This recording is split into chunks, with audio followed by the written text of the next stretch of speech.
Hey, and welcome back to another The Strongest Battlegrounds glitch video. Today, we're diving into a simple, yet super effective glitch that'll let you jump 2 to 3 studs higher than the game usually allows. Not only that, but it also messes with the fatigue system. This will give you a major advantage if you love tryharding and jumping around, dodging M1s, and just confusing your enemies. Let's get right into it. So, for all the tryhards out there who love jumping around like wild animals, this glitch is going to be your new best friend.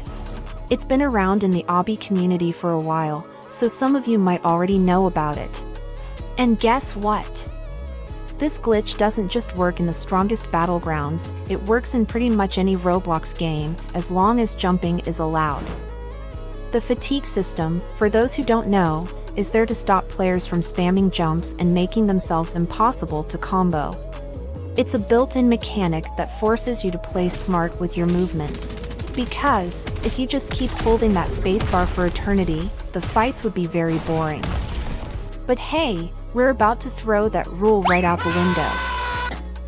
Now, before we get started, I should make it clear that this isn't a game-breaking glitch, so it's not gonna ruin the experience for other players. But, I'll be honest, it can get pretty annoying for your opponents when you're jumping around, dodging all their attacks. Alright, let me show you how this glitch works. First, I want to show you the maximum height you can get with a normal, non-glitched jump. This green pillar here represents the maximum height of a regular, non-glitched jump. Let me climb it real quick. Pretty simple, right? You can easily climb this as long as the fatigue system doesn't kick in. Now, let's compare that to the glitched jump. This red pillar over here is the maximum height of the glitched jump. And boom, as you can see, it goes way higher. And if I try to do it with a normal jump, like the one that I used with the green pillar, then it's basically impossible.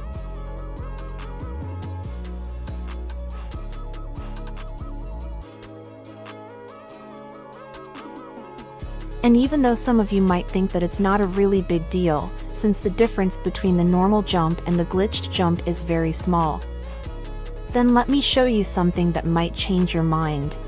So if you look here, I placed a red, transparent block here. This block represents the hitbox of your M1.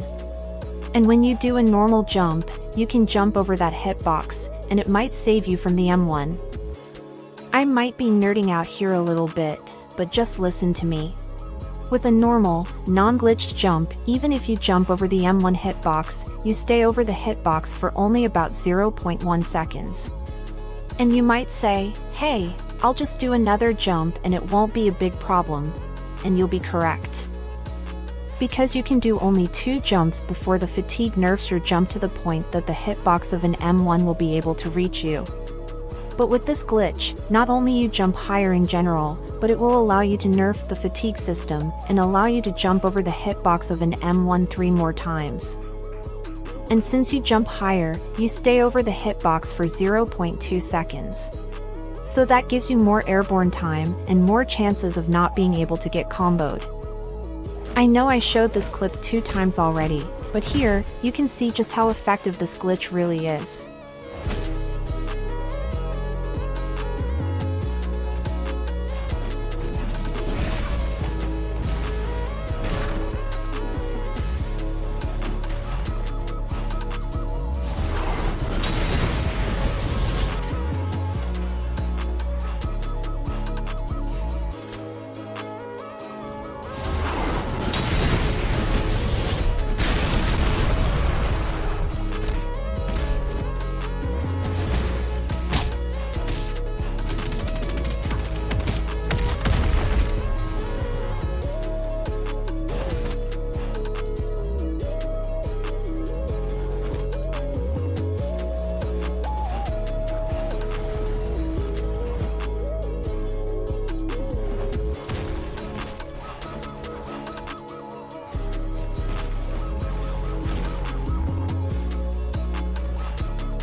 And finally, the moment you've been waiting for.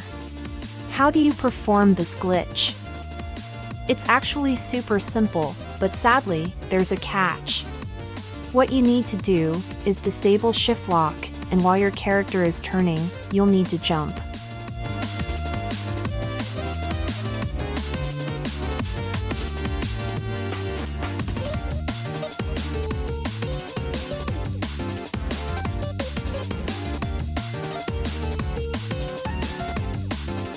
But like I've said, there's a catch.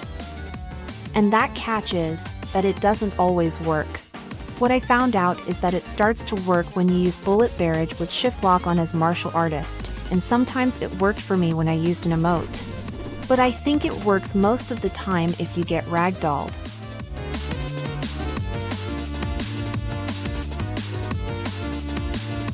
Sometimes it also works when you land some moves, and if you think that you won't know when it worked for you, don't worry, you'll immediately feel the jump boost.